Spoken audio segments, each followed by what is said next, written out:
This episode is brought to you by Granola, Brevo, Shopify, and Fabric by Gerber Life.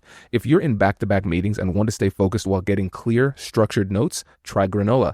You can try it totally free for 3 months. Just head to granola.ai/Kwame. That's granola.ai/Kwame to get your time back. If you're looking to level up your marketing, check out Brevo. Get started today or use code ANYTHING50 to save 50% on starter and standard plans for the first 3 months of an annual subscription. Just head to www.brevo.com/anything to take your marketing further with Brevo and Aura. Ready to launch or grow your business? Start with Shopify. Sign up for your $1 per month trial today at shopify.com/Kwame. And finally, if you are a parent thinking about protecting your family's financial future, check out Fabric by Gerber Life. Join the thousands of parents who trust Fabric to help protect their family. Apply today in just minutes at meetfabric.com/Kwame. Policies issued by Western Southern Life Assurance Company, not available in certain states. Prices subject to underwriting and health questions. Here's a negotiation skill that almost nobody practices. That was it. It's silence. Not awkward silence. Not I don't know what to say silence. The kind of silence that keeps you calm while the other person talks themselves into the truth. A lot of times they say negotiation is the art of letting them have your way. And in this episode, we talk about how you can do just that. My friend Varun Sharma explains why silence is power, especially in sales and business development, and how it helps you to control your reactions, stop chasing the outcomes, and keep your confidence under pressure.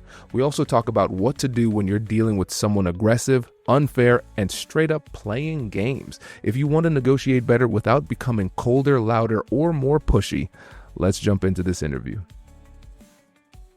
So Varun, I think a good place for us to start is by making it clear that you are not the typical negotiator, because we typically don't do super long backgrounds here, and we're not going to go too long here, but I think it's important for people to understand how you got to where you are, because that unique background informs your unique perspective on how to handle sales negotiation. Mm-hmm. So thanks for the question, Kwame, and happy to be here. So for me, I think it started pretty early because my dad was in the military, and we used to move around all the time. So I ended up studying in 12 different schools. My third grade, my dad had to move 3 times. And since we had to move all the time, I didn't really know another way of life. And I think that's when negotiating and settling into different environments really started for me. And eventually, I had the opportunity to go and study in Switzerland, and that too, hospitality and tourism in Lausanne. And when I got that opportunity, I jumped on it. I worked for a year before, and working in hospitality and tourism, I think, is one of the toughest environments where you need to deal with people and emotions while you're completely exhausted, working 12 to 16-hour shifts, maybe sometimes even 18 and 20-hour shifts that I've done. And that teaches you how to handle pressure and also at the same time keep smiling. So I used to always joke around about how between hospitality and being in the military with my dad, how being in hospitality is much harder, because in the military you can still be grumpy and cry about it. But in hospitality, you still have to be in front of guests and smile. So I think that's where it started. That's amazing. And where did you grow up too? So mostly India in the early years. But then my dad got stationed overseas with the UN. So I traveled back and forth. I was in Europe for a little while, went and lived in Dubai for a little while. And of course, eventually I was in Switzerland and now Estonia. And we got James Bond on this episode, man. This is amazing. You're like an international man of mystery. And I really wanted to make sure that we started off with that background, because there's no other expert in this field with this unique background. So I wanted to make sure the listeners understood that, because it's not just the hospitality though, because that shows how you have the people-centered approach. You're incredibly warm and charismatic. And for the listeners, we met in Amsterdam at the Mind Valley conference, and I was immediately drawn to this guy. He's amazing. And so I wanted to have you on the show. But tell us also about the work that you do in Estonia, where you were doing some of the government work too.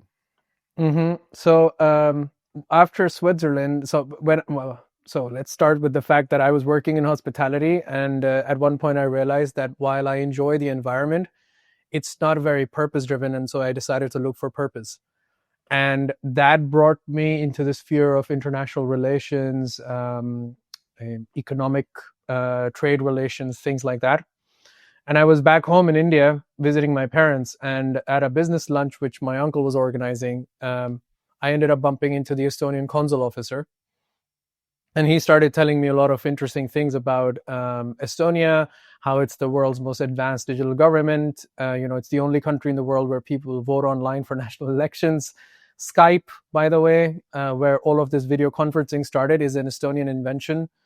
And it has the highest per capita startups in the world right now, also because it's a small country, but still. So so there was a lot of interesting things he told me. And then at the end, I was trying to really understand why he's pitching me the country and why are we there. He said, you have this interesting background and you've been living in Switzerland and you speak a few languages. We just established our embassy, and I think you could be a good fit in helping us develop bilateral trade relations with India, Sri Lanka, and Myanmar, because the embassy at the time was covering these three regions. And I think I was 23 or 24. And when I heard this opportunity, I had to really control myself because I wanted to jump at it, because I was like, hey, this is purpose driven. Economics is really what the world sort of works on right now. I mean, you see how trade, economic policy is being weaponized in the world right now. And I thought that's very interesting. And of course, at that age, when you're really building your profile, if you get an opportunity to work at an embassy and you're that young and you're getting this out of, hospitality and tourism, it just sort of happened. And I said yes. Then I went for my interviews. Long story short, I got in. I started off as the trade and investment representative for the Estonians at the embassy in India, Sri Lanka, and Myanmar. And then I think 3.5 months down the line, things were going pretty well. So they made me head of trade and investment for the entire region. And simultaneously, Estonia launched something which is really unique and interesting in the world. It's called e-residency. It's the only program of its kind which allows anyone in the world to get a digital ID card from the Estonians. And so you get this digital ID card because it's connected to Estonia's digital government platform, which has over 3,000 e-services. You can establish a company online from anywhere in the world, right? And run it in the EU single market, because, every European Union country, it's sort of like a single market, sort of, how the US is for economic reasons, right? And so when that started, then I was already helping them launch in India. We developed a good relation with the founding team and, other members, the core members of the team. And later they offered me an opportunity to come and join them in Estonia. And since I'd always been moving around, I had no problems. I was like, yeah, let's do it. This is sort of normal. I've been back home in India for about 2 years. And why don't I move again? So I moved. And now it's been 9 years that I'm here, not working for the government anymore. But, that's the sort of work I was doing. So I joined them as the first head of partnerships. It became a big thing. Went to the World Economic Forum in 2018 to talk about the future of digital identification. Started doing keynotes on other stages. And of course, doing many partnerships with the private and public sector to help grow this program and really democratize entrepreneurship. So that was my real focus when I was working there. Amazing. Amazing. So listeners, you see why we had to take some time to establish this background because it is not intuitive. You're not going to look at Varun and understand exactly how he got to where he is, but it just shows the key competencies you have when it comes to understanding people. And so again, we have public, we have private, we have all these different countries. I'd be interested to explore, when it comes to the art of deal making, what are some of the surprising consistencies that you've seen across all of these industries? The first one is being in check of your emotional reactions. I think everyone has emotions, but being able to control your reactions is where the magic is. I also think being able to structure things and really think things through from the other person's point of view is really important. And that's where the prep work is. So I think that's what, in my mind, differentiates a good negotiator over an amazing negotiator, that they can really understand what is the other side looking for. And that obviously involves listening. And I realized that a lot of negotiators and salespeople, they're very much in love with their own voices. So quite often, even though they are pretending to listen because they understand that, consciously that it's important, they're not really listening and processing it from a standpoint where they're like, okay, how can I make this person win? So good. So let's talk about the emotions first, and then let's get into the structuring the points, because there's a lot to unpack here. When it comes to the emotional element, why do you think it is so tough for people to get this part down? Because I think everybody listening to the podcast, they understand that emotion management is important. And yet there are moments when each of us will struggle in the moment during an actual conversation. And again, we have to remember, for you coming from hospitality, you couldn't show anything. And but at the same time, not only were you feeling everything, but you were sleep deprived and Yes. overworked at the same time. So Yeah. all of those things make it much more difficult for you to manage your emotions. What holds people back from doing that effectively, and what were you able to do to overcome those challenges? Okay, so I think it's kind of like training a muscle. You need to practice more and more on how to manage your emotions better. There are some things, some which people might be aware of, some which might be new, which I will try to share now, which have really helped me. But I think the first most important thing is being comfortable with silence.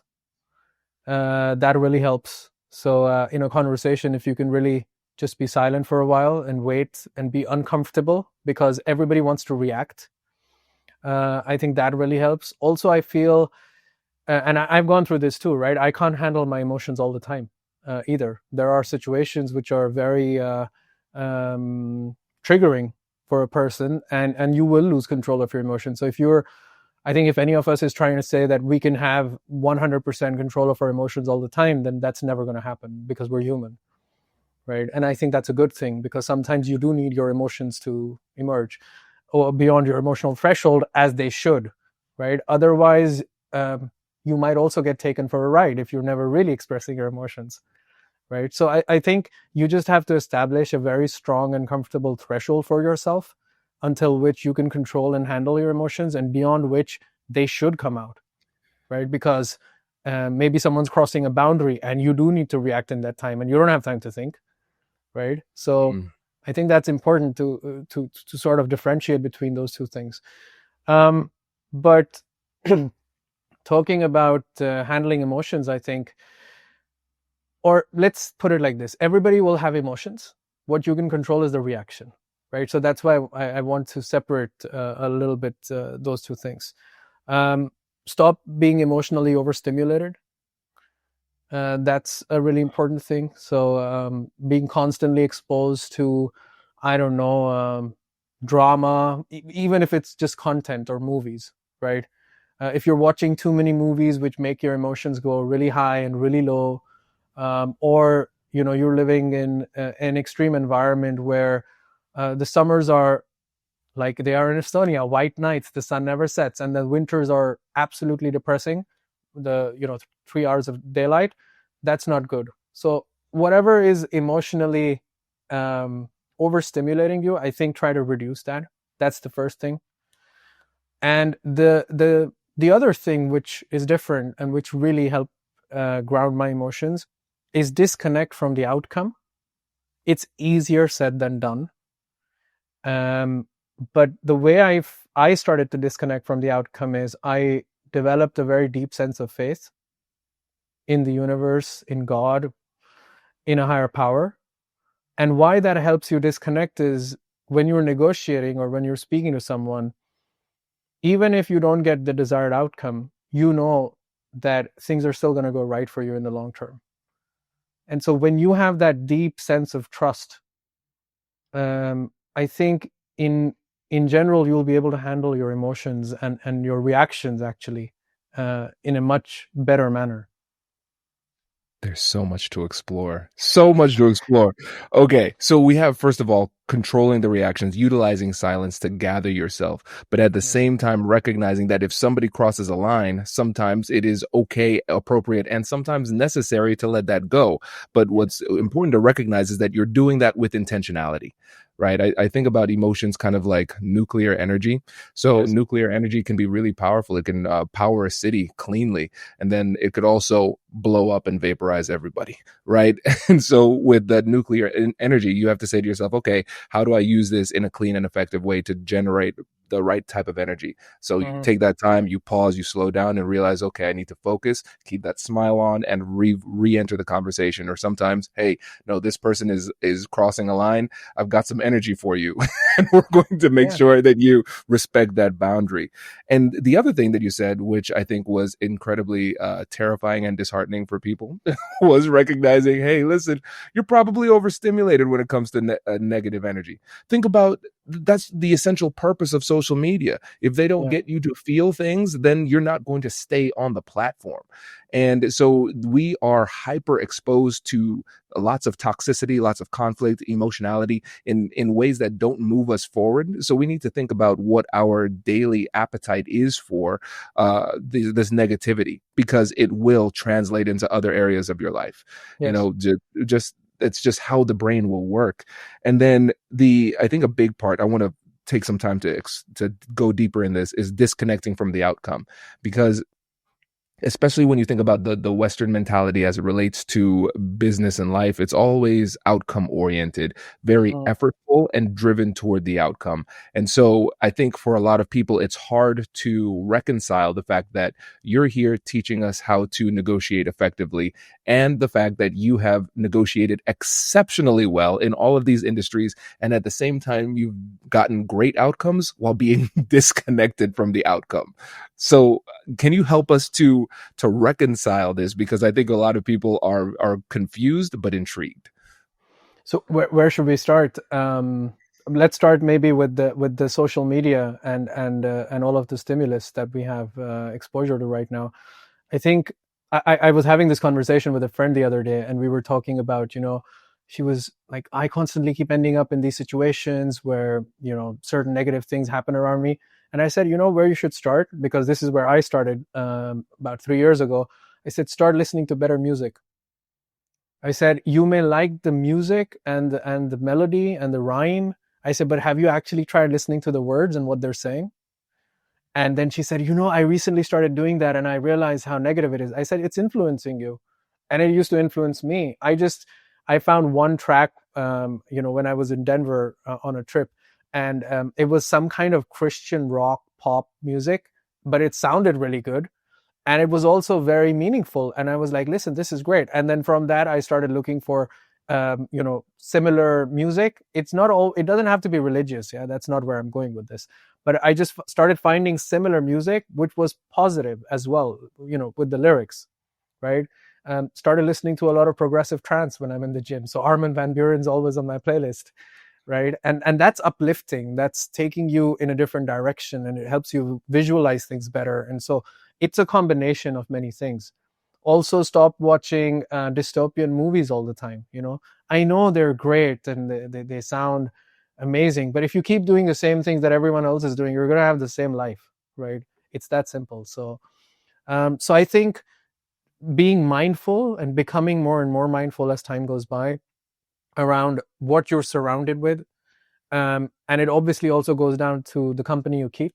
They say a man is best known by the company he keeps. So that's very important, obviously. But I think that's already been talked about quite a bit. But these other aspects, they're micro influences, right? And they really color our perspective when we talk to people. You may be negotiating with someone, and you might be, suspicious because you've been watching a lot of James Bond movies recently, right? And you're like, why am I so suspicious all the time? Because if that's the energy you go in with, that's what you will find, right? Yeah. So I think, yeah, just being mindful of what you surround yourself with, go with the best intentions, and disconnecting from the outcome. I don't mean, don't look for the outcome. Like, of course, you're going in there with some objectives, right? Otherwise, you're just negotiating without an aim, which is the worst thing anyone can do, because you're wasting everybody's time, right? But I would say go in with an objective, but be okay with the fact, even if it doesn't work out, something better will come along, right? Or, it's not end all be all. If this doesn't work out, then you'll go back and maybe come up with a completely new proposal, and then things will work out. But through the process, you always learn something. So that's really important. Yes. I think those two things. So you need to ground yourself somehow that my emotions are not connected to the outcome, but the outcome is important.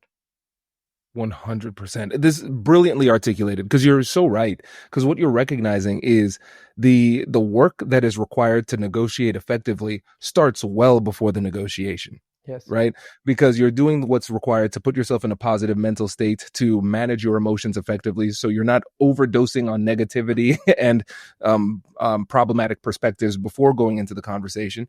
But then also, when it comes to these negotiations, we are objective driven. We have our values, we have our goals that we're driving toward, while at the same time, we are not going to break down emotionally if we don't reach our outcome. And it does come down to faith. And faith in a higher power works. We have faith in our skills. We have faith in the positioning of our careers. And we have faith in our ability to adjust and adapt. Because at the end of the day, all of it is data. It's data. Yes. If I go into this negotiation and I get the outcome that I want, great. I got some data. Now, if I go into it and I don't get the outcome that I want, that's fine. I'm going to collect the data and figure out where I need to go next. Because the negotiation really never ends when you think about it with the right mindset.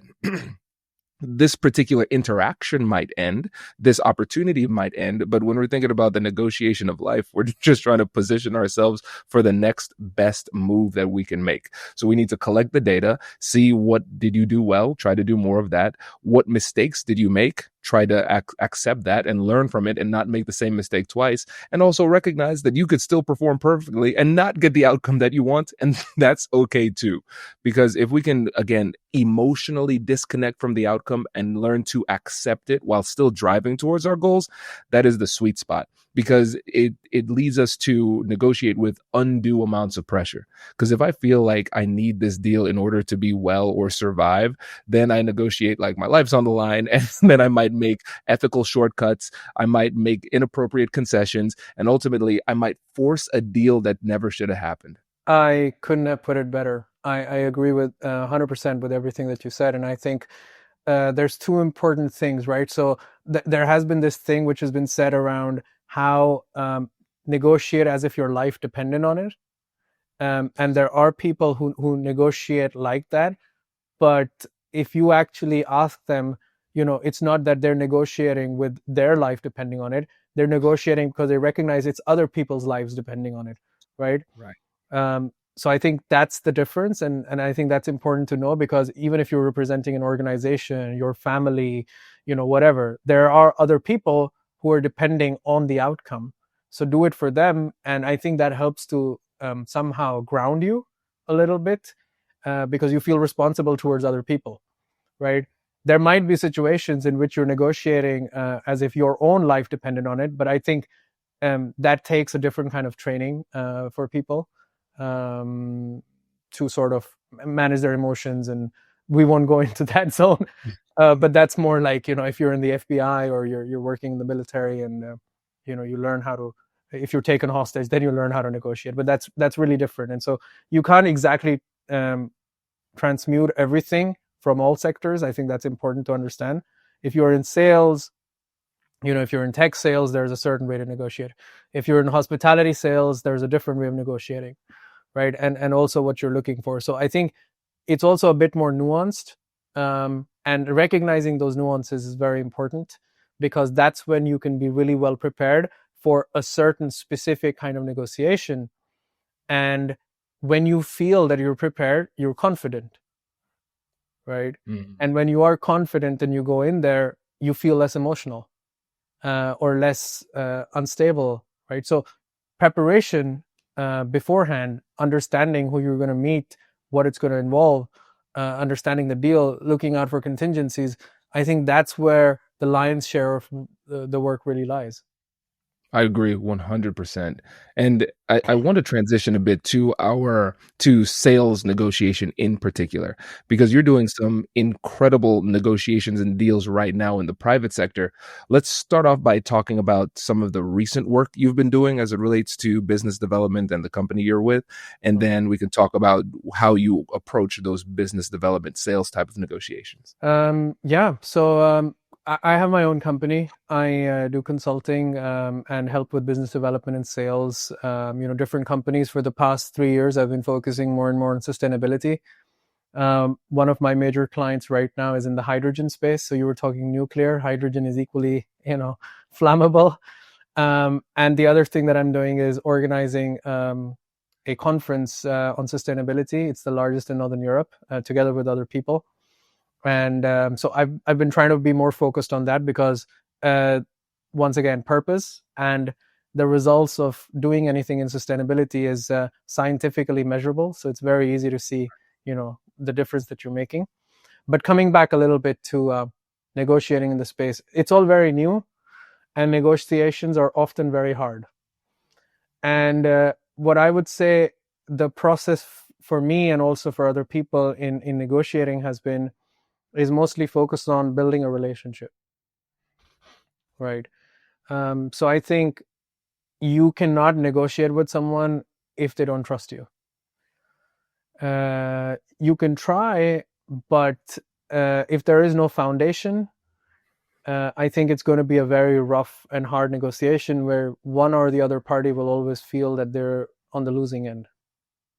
As a self-employed business owner, my family depends on me. I think a lot about how I'm going to provide for them, how I'm going to build the business, and how I'm going to support Whitney and the boys. But I had a moment recently where I asked myself a harder question. If something unexpected happened to me, would my family be okay financially? And that's why I got serious about term life insurance and why I looked into Fabric by Gerber Life. Fabric by Gerber Life is term life insurance you can get done today, and it's made for busy parents, all online, on your schedule, right from your couch. You could be covered in under 10 minutes with no health exam required. If you have kids, and especially if you're young and healthy, now is the time to lock in low rates.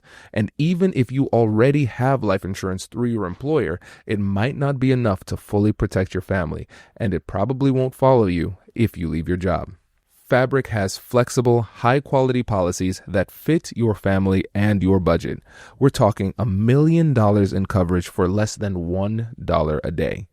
Join the thousands of parents who trust Fabric to help protect their families. Apply today in just minutes at meetfabric.com/Kwame. That's meetfabric.com/Kwame. MEET fabric.com/Kwame. Policies issued by Western Southern Life Assurance Company, not available in certain states, prices subject to underwriting and health questions. If you're leading a lot of meetings, or if you're in meetings back-to-back all day, you know how mentally demanding that can be. You're trying to stay present, you're contributing, you're thinking strategically, but part of your brain is also tracking action items, decisions, and follow-ups.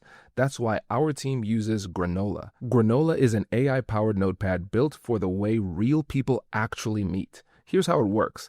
You take rough notes like you normally would, and in the background, Granola securely transcribes the meeting, and when it ends, it turns everything into clean, structured notes that are actually useful. And what I appreciate the most is that it works through your device's audio. It integrates seamlessly into the video conferencing tools that you already use, and there's no complicated setup. It just fits into your workflow. Granola doesn't replace you in the meeting, it augments you. It lets you lean in, focus, and listen deeply while still walking away knowing exactly what was deciding, who owns what, and what comes next. Before Granola, our team would spend extra time cleaning up notes and double-checking details. Now, we leave meetings aligned and clear. It saved us time and helped us to operate at a much higher level. If meetings are eating up your day, Granola is a no-brainer. You can actually try it completely free for 3 months. Just head to granola.ai/Kwame. That's granola.ai/Kwame to get your time back. Get 3 months free at granola.ai/Kwame. Right. Yeah. So I think establishing trust and building a relationship, that's the first most important thing. And once again, it brings us back to being a good listener, really understanding, what is the other side really looking for, what are their challenges. Because just taking an example, right, what we're doing right now to buy a diesel generator, for example, versus a hydrogen power generator, a diesel generator would cost probably 3 times less, right? But the reason that they would be interested in buying a hydrogen fuel cell generator is because, of course, there's all the zero emissions, etc.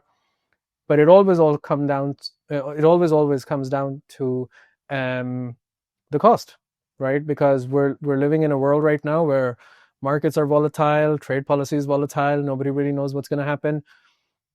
And so you have to sit with them and convince them, because it's true, that over the next 6 years, the cost of a diesel generator and a hydrogen fuel cell is going to be the same, right? But to get to that point where they really want to listen to you and they're willing to dive deeper into the numbers and go through all of that, you obviously have to create some level of trust. Otherwise, you can present all your numbers and they'll come back with numbers that'll challenge your numbers, and you can keep going around. And there's always a way to do that, right? I was working in economic, negotiations. We were sitting and negotiating tax agreements, treaties between two countries. And there's always something that the other side wants, and there's always something you want, right? But the only way that you can really get your way through, and I really had this situation, is when someone goes, you know what, Varun, I like you. We've been at this for some time, the other person, really, you form a relationship with them. And when they like you, then they're willing to give you a little bit of what they want. And you have to be respectful enough that you don't take everything, right? So it's very important, even if the other party is going down that route. Maybe they're tired, maybe they like you a lot, and they're just, maybe you've had a few drinks, right? And now they're like, you know what, it's all good, let's sign on the dotted line. But it's your responsibility to be like, no, I wanted this to be fair for both of us. I want it to be a win-win.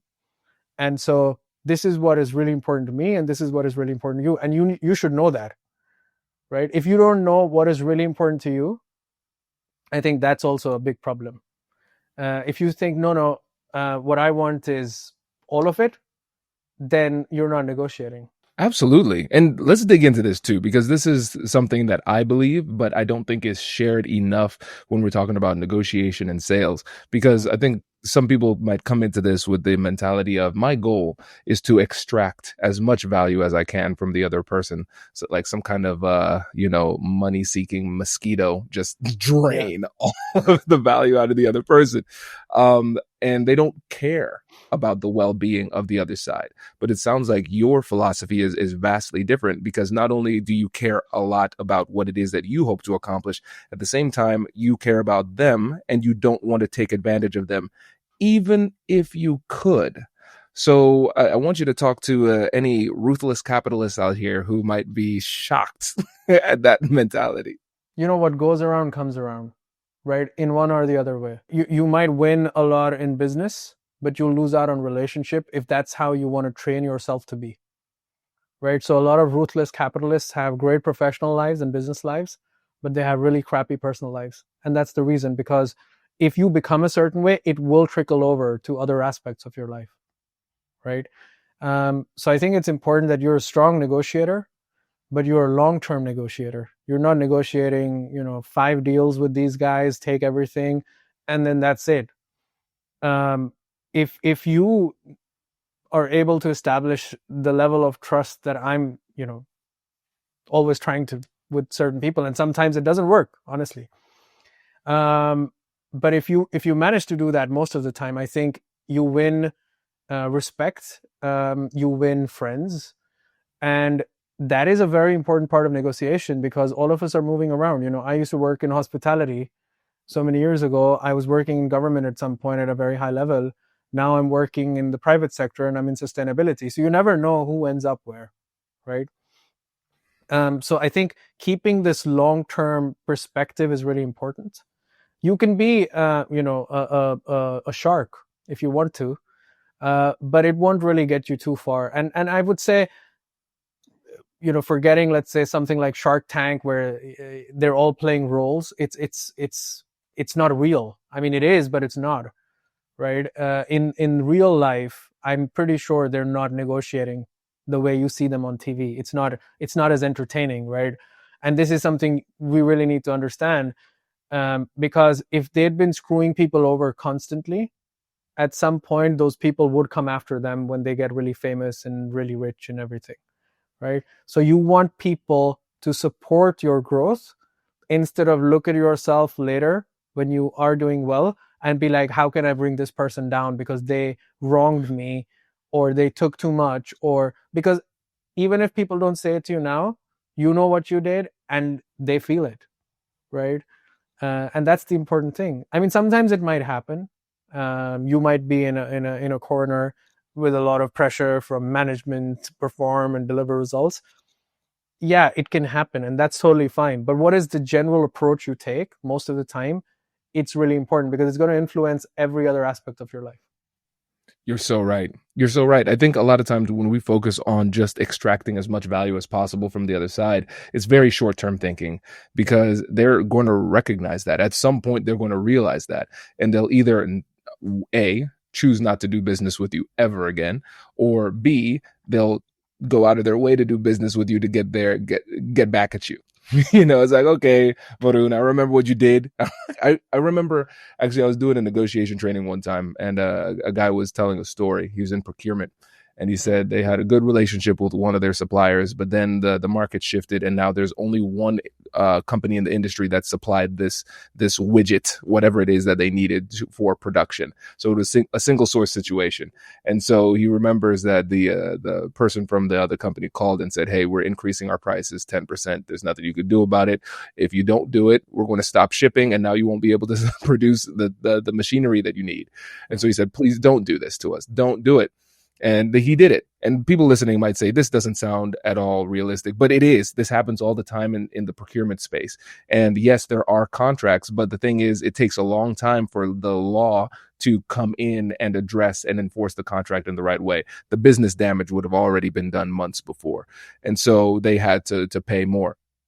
Now, fast forward a couple of years, and the market shifted again. And he said, I was so excited to pick up the phone and call that guy. And the first thing he said when he called him was, you remember 2 years ago when you... and he got him back. And that's the thing. It's unsustainable. When you go out there creating bad vibes by taking advantage of people, treating them inappropriately, they will remember that, and they'll try to get back at you, and they will tell their friends not to do business with you. So you might not even fully understand the way that you have shifted the market as it relates to yourself, because going into the negotiation, now the new person you're talking to has already heard those rumors, and it completely changes the way that they interact with you.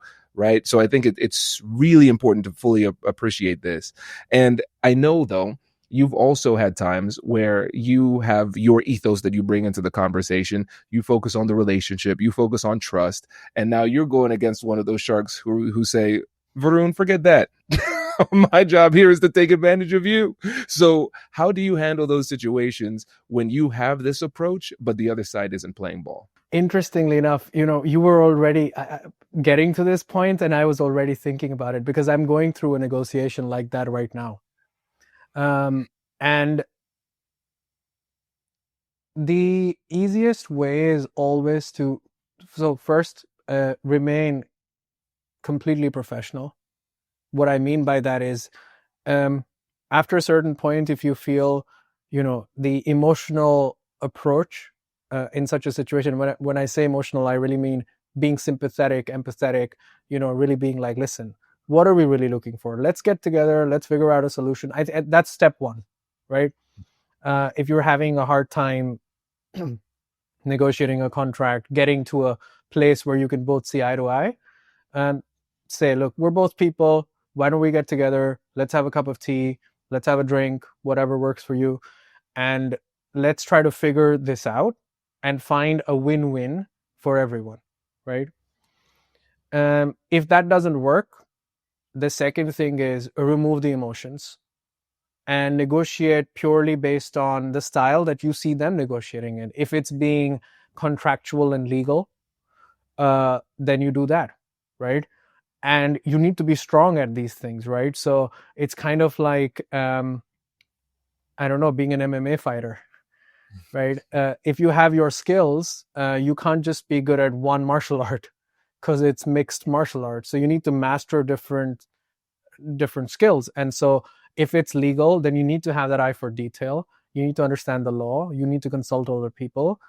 And you need to prepare a very comprehensive reply. So the other side understands that you're a heavyweight, you're not a lightweight, right? Yes. And it's showing them very softly, because when you start going down this road, and I have also screwed up in the past when you go down this road, especially I think this is a thing between men, we get into our egos, right?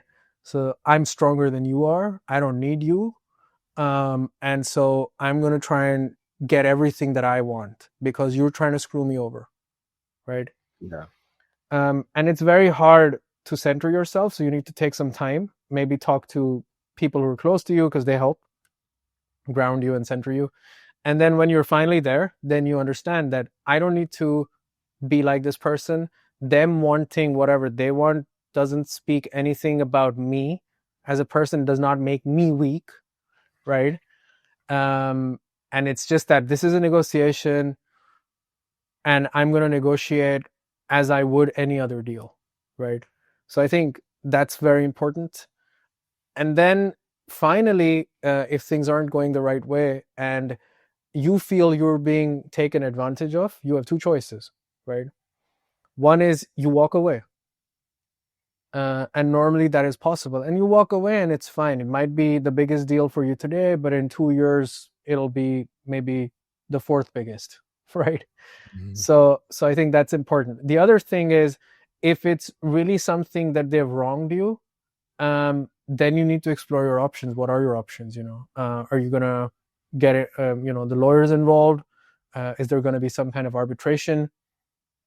And the most important thing, I think, through this process is there will be times when different emotions will sort of come over you. So there'll be a little bit of fear. There'll be a little bit of, moments of, let's say, arrogance, where you feel, I'm going to do this, I can make it happen.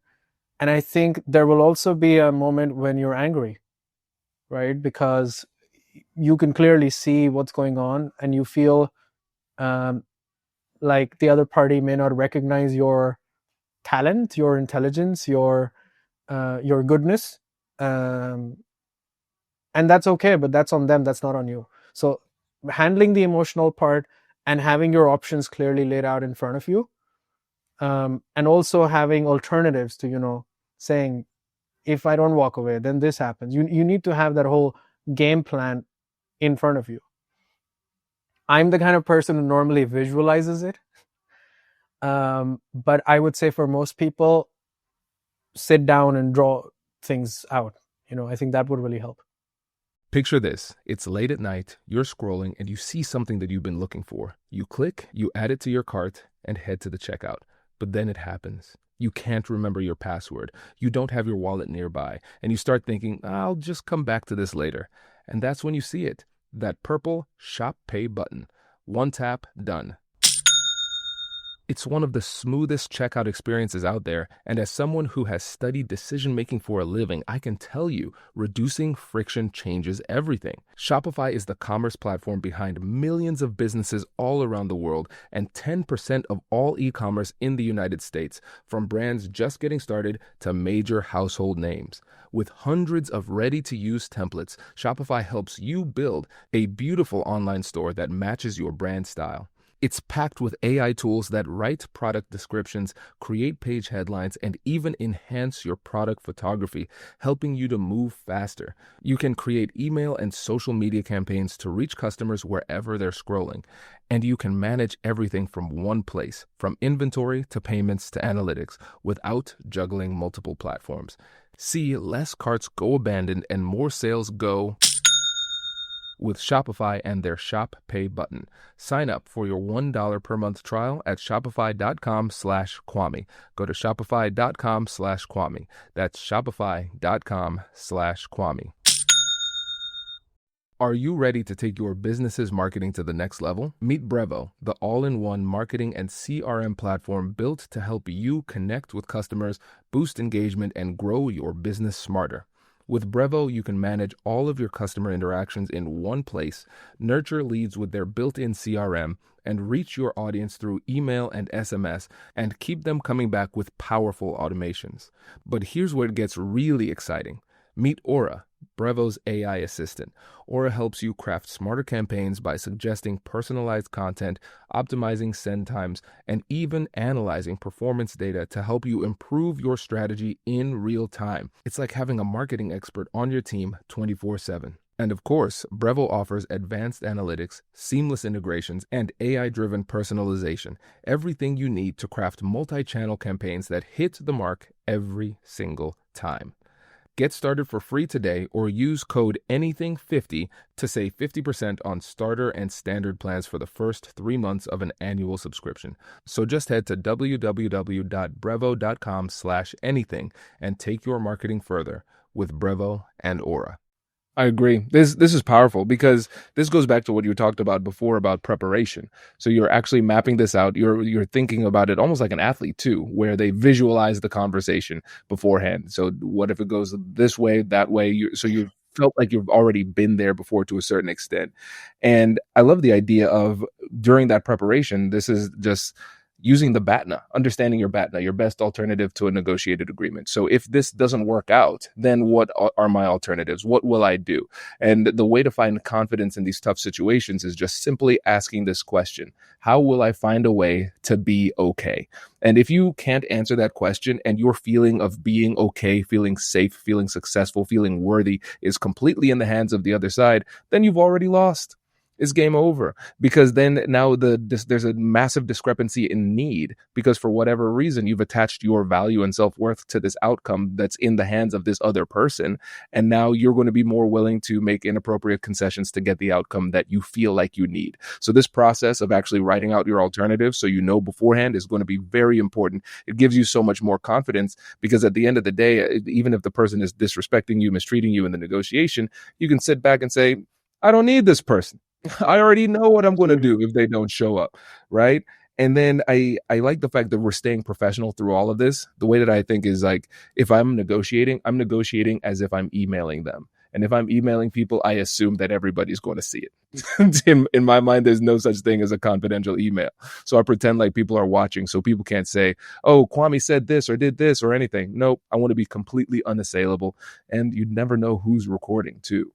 But when you do all these things too, you're making sure that you're approaching it in a way that is sustainable, that is strategic, and you're not taking things personally. Because a lot of times if you're dealing with somebody who utilizes bad behavior, who is aggressive, who's a bully, who's mean, they often leverage that pressure against you. In a weird way, they are actually merchants of peace. So here's what I mean. So they're saying, hey, listen, what I'm going to do is I'm going to take your peace and now it's mine. I am going to put you in a terrible position. But if you give me that which I want, I will give you that which you want, which is your peace. So yes, I'm going to bully you, but it's temporary. Just give in and I'll give it to you, right? And so if you can manage your emotions under that level of duress, then you take away one of their biggest points of leverage, and you're helping them to recognize, hey, listen, those tactics don't work with me. This is the deal that I need. This is the data. This is how we're going to approach it. I'm still going to be incredibly professional despite your bad behavior. And if you act poorly, then I'm either going to walk away or I'm going to utilize one of my alternatives. Yeah, I think so. Maybe going a little bit back from what you were saying, I totally agree with everything, but I think laying out everything really clearly for the other person. I think a lot of people, they hold things back nowadays when they're talking and negotiating, because we're not really used to being very straightforward when we sit down. And I think when you are extremely straightforward, right? Radically straightforward, that this is why I'm here. I don't work like this. If this happens, I walk away. You've already set the negotiating standard, which I think is really, really important. And it normally always will work.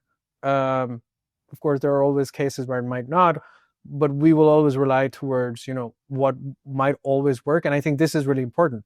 Just being radically honest. This is what works for me. This is a complete no-go. And then you negotiate. And for the other party, normally, because they're not used to listening to people who are really, really straightforward, they're already like, I like this person. They're straight with me. Let's have a conversation and let's be honest. And it's already building trust. Oh, that's fascinating. Okay, Yeah. go deeper on this, because you're right. I think a lot of times there's fear involved, but also we kind of have this culture of trying to be maybe sometimes politically correct or nice and kind of beat around the bush without being direct. So go deeper, because I think this is very surprising, especially because, like you said, people often play their cards very close to their chest. They don't want to share this information, but you found the opposite. The more transparent and clear you are, the better. So let's explore this deeper. Yes. So before we go there, there's two other things I want to say. One is, you should always just ask yourself, what is the worst that can happen? Because I do that, right? Until the time you're not going to be out on the street, or it's not really coming down to survival, then you're okay. If it is coming down to survival, then it's not time to negotiate anymore. It's time to fight, right? So I think that's something really important you need to recognize. And there's a time and place for negotiation, but after a certain point, you have to take a different approach, Yes. And I would also say that once again, when you are negotiating with someone, especially when it's a hard negotiation, you don't need to come back with a response too quickly. You don't need to reply to that email that you just received because it's triggering too quickly. If you're sitting across them and they're asking, so what do you want to do? You don't need to tell them what you want to do right away. That's just a question. You can always decide to go back and be like, I need some time to think. I'll get back to you.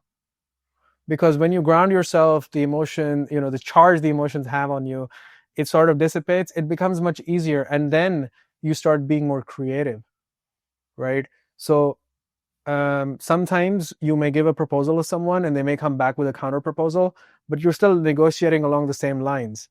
But maybe sometimes you can go back, be creative, come up with a completely new proposal. And then they're like, okay, everything that we were speaking about before is gone. Maybe this is easy. Maybe this is something I like, right? I've done that and that works. Wow. But where were we? You wanted to go deeper into, being radically honest. Yeah. Yes. Yeah. So I think it also goes a little bit from person to person. If you feel someone is overly guarded, they're not opening up, try maybe dropping a little bit of radical honesty and see how they react. If they still don't open up, then maybe you have to be a little bit guarded. But you can be politically correct and be radically honest at the same time. Right? So you can be diplomatic and still be very honest why you're there and what are your boundaries and what would be a good win for you, what would not be a good win for you, really upfront. And I think when you have those clear for yourself and you go into a negotiation, it's anyway going to come out at some point. So right. I think it's important that you already let the other side know in the beginning, because then you save everyone time. And the more time you spend negotiating, the more it leads generally to frustration. Right? So at least on your part, I'd say always try and not get to that point that it gets frustrating for everyone. So that's why radical honesty in certain situations will work. In certain situations, you may be forced to be, I don't know, for lack of better words, politically guarded, right? Mm-hmm. And when that's the case, then sure, you can do that, but it's probably a group of people negotiating with a group of people, which generally happens in governments with delegations and stuff like that. And at some point, one of the people from each group needs to sit next to each other and really figure everything out, right? That's just the way it goes. Groups of people cannot really negotiate with groups of people. I've not really seen great success with that. So Yeah. You're right. And that's something that comes up from time to time, talking about the group dynamics, because the psychology is completely different. The strategy is completely different. So in your experience, because I know when you were doing in the government work, you had to have some situations where you had multi-party negotiations or group negotiations where multiple stakeholders. What were the biggest differences in those scenarios between that and like a one-on-one type of negotiation? I think when you have a group negotiation, the first thing you need to understand, and if you're both good at negotiating, as countries or as organizations or whatever it might be, you need to recognize who does the group listen to, because there will always be someone the group listens to, right? And who does the group rely on for feedback, right? Because normally the ones they listen to are not the ones that are being the devil's advocate, right? So there's always, in a group negotiation, you'll have someone who the group listens to when it, what we should negotiate on, how we should move forward with everything. But then there will always be someone who will challenge what is being discussed within the group. And I think when you recognize those two, it's really important that you address the relevant points to each party, right? And I remember when we were in Amsterdam, you were leaving, you were flying out the next day. I said something to you, and that's when this idea and the whole thing, let's do the podcast came around. I said, the one thing that I learned, and it's especially true when it comes to group environments, because I'm sitting and negotiating with my peers, right? So the one thing I don't want is to be put down or look bad, right? Yeah. So it's very important in general in negotiations. Don't try to be right? Just try to listen to the other person, and they will already like you, and that is why you will win a negotiation. If you try to be right in a negotiation, you've already lost, especially a group negotiation, because then you make yourself look good in front of your peers, which is great. But in terms of the negotiation, you just made the other guy look bad. And now somewhere in his subconscious, he has it out for you. So he's going to try and challenge you, because now it's turning into a sparring match, right? It's not really a negotiation anymore. It's turning into a fight. Right. So recognizing that this a negotiation or is this a fight is very important, because you can also try to move things back, from having a sparring session where everyone's trying to be right, to having a negotiation where everyone's listening and trying to figure out, okay, this doesn't work for us, that doesn't work for you, where, what can we do to make this work? Maybe we be creative and we create a completely new proposal, right? Mm-hmm. So I think that's what my learning so far has been. It's brilliant. I especially like what you said about it's not a negotiation. Sometimes it becomes a fight at that point when you're focused on being right. And it's important to recognize that dynamic and then turn it back into a negotiation if possible, because you might not be the person who started the fight. They might be focused on being right, and you have to focus on being productive in the conversation. And I see, Simone, you unmuted. Can you go deeper on that and explain a little bit more to our audience? How is that possible that by proving the other party that we are right, we can actually lose the negotiation? What happens in the mind of the other person? How can you explain that? Well, not so long ago, with one of my recent clients, we started negotiating on.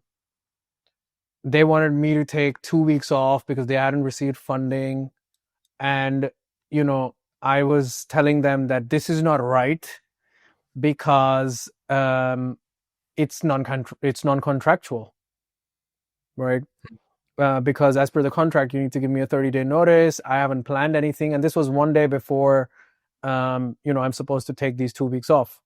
And they're like, yeah, but it's summer holidays right now, and it'll help us a little bit with the funding and all of that. And I said, look, in any case, I have been working hard. I'll figure something out. I understand.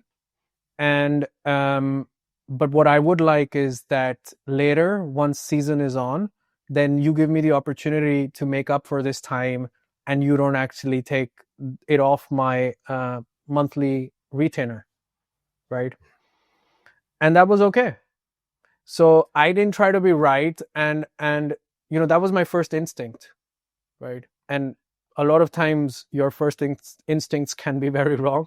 So always question that, okay, this is my first instinct because I want to be right, but is there a better way that I can reach an agreement, keep the relationship alive, and move ahead, right? So there, I still got what I wanted, right? But I also was able to help my client out, and it made them understand that I can be helpful and understanding in ways that are not just written, in the contract. Raised my level of respect in their eyes, although they're still behaving horribly now, but that's a different topic. Right. But in that moment and for that time, so as a result of that, what happened is, because I was being understanding and helpful, they also said, listen, we understand, and since we still owe you some money from before, because it had been, I think, 2 months that they weren't able to pay me because they were waiting for the new funds to come in. They said, we'll offer you interest on top. And I didn't have to ask for it, right? So because I said, look, I've literally become a creditor or an investor in the company, and while I love working here, I love what we do, it's very meaningful, it's making things hard for me, right, to continue like this. So they came back with a counter proposal, and that's what happens when you don't try to screw people over, when you try to have good negotiations with them. Having said that, once again, there will be times when you cannot do this, right? And it's important to recognize that, because I feel you don't need to bend over backwards, right, to really be in this spot. So don't be so focused on what can I do to always help someone else, if it's at the cost of you being able to breathe and survive, right? I think it's important to recognize that as well. Yeah, I agree 100%. It's a perfect example, because you could win the argument, lose the negotiation. You could have focused on the contract and said, no, I'm contractually obligated to get paid this day. You owe me this money now. But then you say, okay, there's some kind of constraint. If you could pay me later, that'd be great. And so you were able to work that out. But then at the same time, logging this, collecting data too, saying, okay, well, is this the partner I want to work with? And we might be collecting more data saying maybe, perhaps not, but you use the negotiation tools there to turn what would have been a fight or an argument into a negotiation where you focused on the future to get it done. And it's a great example of how that works. And you did it in a way that managed the relationship. When you think about the folks out there who are negotiating these deals, and they're trying to make sure that they can level up, because I know we're coming up on time, what would you say is the number one thing that they can start practicing today that could make them a better negotiator? I'd say the number one thing that would make you a better negotiator is having an awareness of your reactions, right? I'm not even saying control them anymore. I'm saying be aware that now I'm reacting. Now I'm getting triggered. Now I'm, I want to be right. Right? Now I'm fidgeting with my, fingers. I think being aware is really important. I think that's where it starts. So if you want to start somewhere, increase your level of awareness. When you're in a negotiation, are you nervous? Are your palms cold and sweaty? How are you feeling? Are you confident? Have you prepared well enough? If you're not able to do research, work on that. Maybe your negotiation isn't about actually being in the room and, maintaining a certain tone of voice and looking the other person in the eye and all of that. Maybe you're great at that, right? Maybe for you, what's important is getting better at the research and the prep, right? so that you're ready when you go in there, and then you feel confident. So I think it's important to be aware, like, why is your negotiation currently not working? And if it's all of it, which can be true for some people, then just go out and try to have a negotiation, because then you'll start finding out what you need to work on. Yes. Oh, this is so good. Varun, thank you so much for joining us. Before you go, remind the listeners about how they can get in touch with you and the work that you do. Sure. So anyone who wants to get in touch with me can reach out to me by just writing Varun Sharma, my full name, Estonia, on LinkedIn. I think the best place to reach out to me is on LinkedIn right now. And I'm helping companies, businesses improve on negotiation, train sales teams, and really, work with more and more ethical businesses that can do net positive for the world. So if you're in the oil business, I'm not really interested in working with you. But if you're working in something sustainable, mental health, maybe some kind of wellness product, more than happy to help you. Amazing. Varun, thank you so much for joining us. Really appreciate it. Thanks a lot, Kwame. Really happy to have been here.